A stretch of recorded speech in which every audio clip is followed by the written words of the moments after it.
things. Like the whole game plan is already planned out before the game starts, and then of course they adapt if things go wrong. It's not like, okay, we have this 5-step plan. Oh, step 2 went wrong, so we lost. You know, they always have a backup. But I mean, the last fight as well, very textbook they weren't 5 at the base. That was also another point. Like Gyro was TPing, he was TPing at the tier 2 of the enemy in top lane. Zai came in, cancelled the TP with a vacuum, and he was running all the way back to base.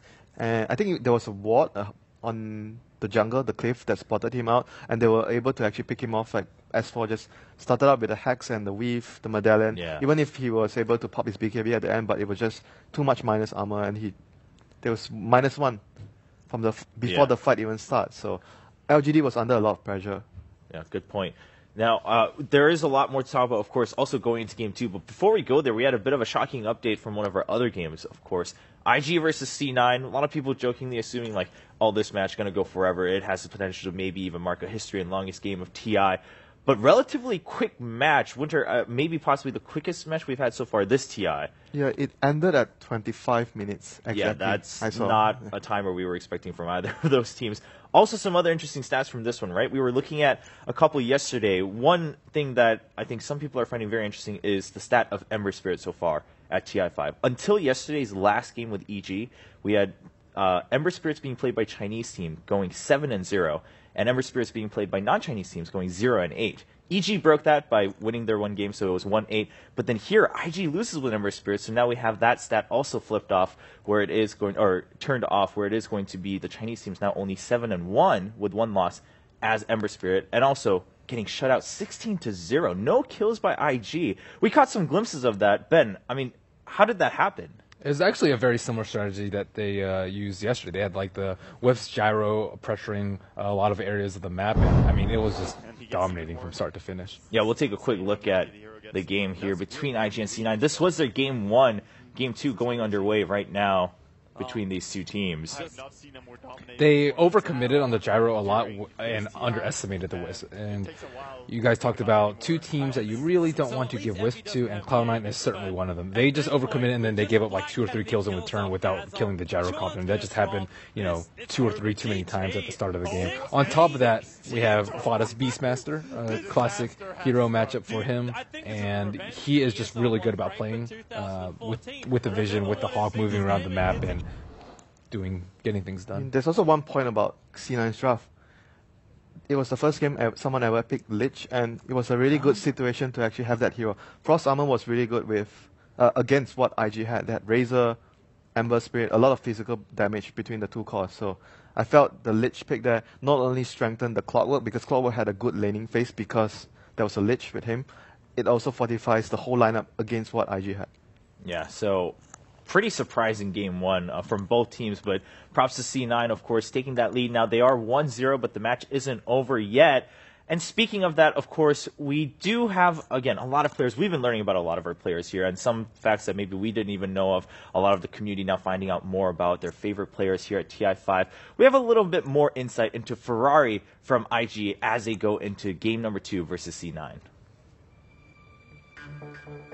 第一次见430的时候，就觉得这个人有点疯狂吧，每天都在打，就是他也没玩别的，就一直在练，一直在打。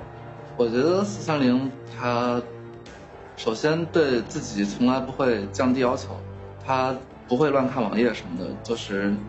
我觉得 IG 最强的地方在于我们能适应所有的战术，因为 基本上所有的英雄我们都会去用，都会去尝试所有的套路，我们都可以去复制它，然后去学习它。我觉得430这5年一直在 IG 打，是我挺佩服的吧，因为很多职业选手都是这么多年就是一直保持一个很好的竞技状态吧。第一个反应就是他是一个挺大胆的人，比较刚，然后当然这和他技术高有关吧。 艺高人胆大，但是他绝对是一个不怂的人，在游戏。感觉时间过得特别快吧，感觉 TI1、TI2仿佛都在昨天一样，一下突然就到 TI5了，感觉时间过了，还没有反应过来，时间已经过去了。IG 和他之间已经有一种特殊的感情了。我们人员一直在变动嘛，就是但是430从来没有离开过 IG 也确实很需要。IG 在我心中可能就代表了 Dota 吧，因为我一直在这个队伍当中。一起最难忘的经历当然是 TI 夺冠。我相信所有的人、所有的队伍，如果 TI 能夺冠，这都是他们最深刻的经历。兄弟啊，这个 TI 是打一届少一届，希望我们今年能够打漂亮一点，然后继续一起并肩作战吧。这样。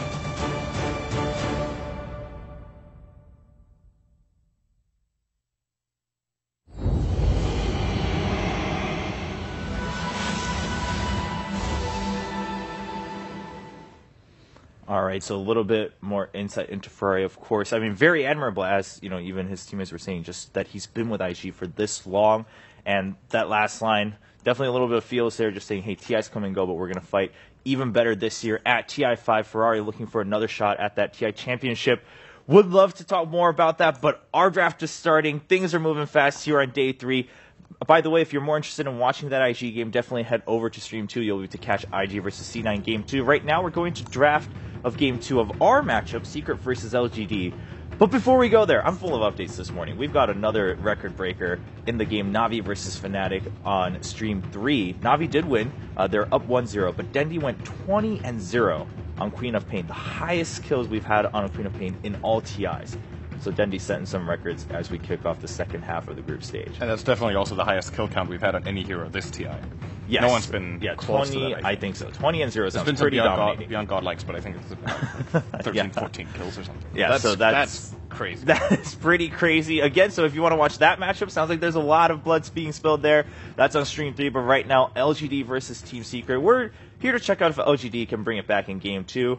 As everyone's been agreeing, I mean, it doesn't look like the draft was much of an issue, but look at this. Lesh getting through, and LGD happy to pick that right up. And the draft is going super fast. I was looking over what feels like 20 seconds ago, and they were about to pick the first hero. So the teams just know what they want in the first phase. LGD with the first overall pick, I think. They grabbed Lesh. And there was the Gyro Quap trade-off for Secret. So, correct me if I'm wrong, LGD had overall first pick last game, right? So it's the exact same sides and pick order. Yes, looks like it actually. Right. Yeah. Last game they first picked the. What was it? What did they? They traded. They took They the traded gyro. Gyro for Queen of Pain SF. Yes, Yes. that's right. And this time they trade Lesh for Queen of. And they did ban the Queen of Pain Gyro. SF. Yeah. All right. And earlier Bane ban from Team Secret this time. Yeah, Secret prefer Radiant. I think if they could choose pick or side, they almost always choose Radiant as opposed to most teams which choose side first, or sorry, pick first. So, not exactly sure why. I think some people say like the off lane's a little bit easier, or they utilize the jungle a little bit easier, but the stats have been proven that Secret just generally prefer Radiant by a large margin. I think the main draw for Dire in the past was the easier access to Roshan, where they still have like a slight advantage, but it's not that big anymore. Whereas Radiant, like you said, easier offlane. I think to an extent it's also Better mid as well. The mid lane is better too. You have access to the camp. It's really good for farm efficient mid laners like Secret like to run. Okay. And in addition to that, it also seems that when it comes to the safe lane, it's in a way it's easier to control the area generally on the Radiant than on Dire, where it can get a little bit more chaotic with the entrance points to an extent. All right. So some solid reasons. Rubik being banned out by LGD, and of course the Brood being banned out just a moment ago. Yeah, they're just taking out what they feel Secret is best at. So they're not allowing Secret to go for their comfort picks, and let's see what Secret has for their replacement picks for those heroes. Yeah, again, I mean, sure, LGD can't 2-0 anymore, but if they can at least tie, then you still leave it open-ended for the rest of both teams' matches to say, hey, let's fight for first and second seed still in Group A. The hopes are still alive there for LGD. If Secret takes it 2-0, though, that's quite a different story. And then an SD ban coming out from Secret. Interesting. They're taking away a good Lashrock partner, but we mostly see that when you want to pick anti-mage, but of course in this case Secret doesn't have the luxury to do that anymore since they have Gyro. Doesn't it lend more likelihood that they're going to run Leshrac as a support or Secret thinks that they're going to run Leshrac as a support? I mean, possibly as well. Yeah. Then the Earthshaker towards the offlane role, like what they did in the first game.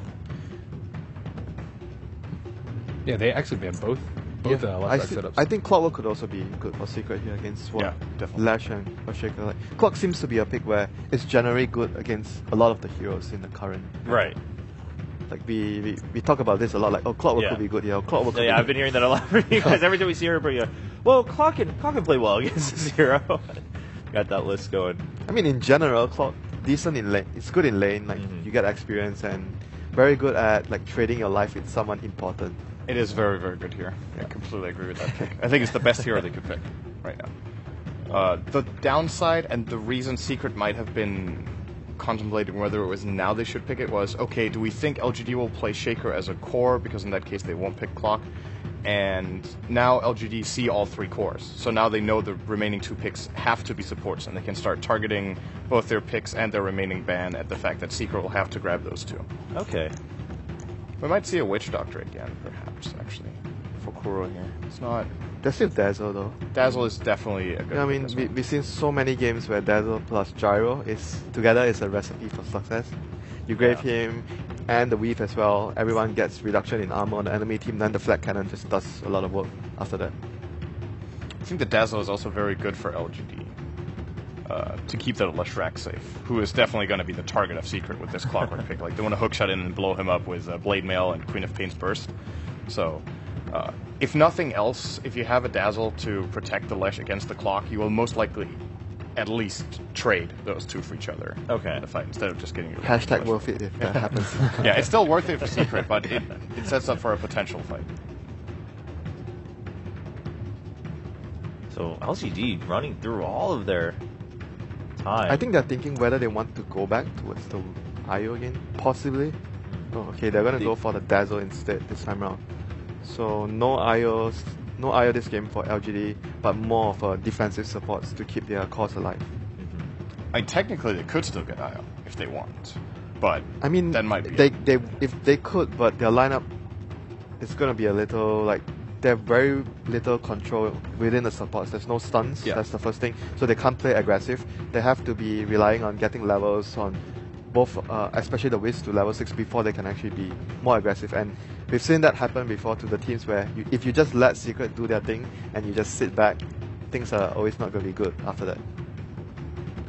Yeah, they really don't have good control for the Clockwork right now. I mean, I think that LGD had a lot of trouble in the laning phase last game, shutting down the Shadow Fiend, shutting down the Darkseer, and I mean, Secret did kind of shore up their defenses by having the supports not in the safe lane, which is one of the reasons why I think giving Secret Queen of Pain is very difficult, just because you not only do you lose that lane, you lose the other lane just because they can leave Queen of Pain alone. Right. So I thought that they might try and concentrate more on the laning phase this game. Leshrac is really good, but Dazzle's a much more defensive support. Can't really gank mid for Leshrac. Can't really zone out the Clockwork terribly well. Okay.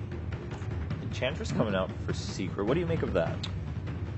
It's similar to what they did earlier. I think they ran a Chen versus a Leshrac in the mid lane, and it's an underhanded matchup for the Leshrac. I forgot which team exactly ran it, but I'm pretty sure it was Secret, and they just constantly gank the Leshrac. And Dazzle can only do so much. You can only grave once in a while, and it's a very short range, and oftentimes with a very dominant mid like Queen of Pain, you want to be able to kill that mid, or else you're wasting so much of the potential of the hero, and often you can get 2 kills on that. And if you look at their lineup and you think about how the early game is going to pan out, Enchantress is going to be looking to gank, and Dazzle, you're going to be holding a teleport scroll. Like, anytime middle is in trouble, you want to TP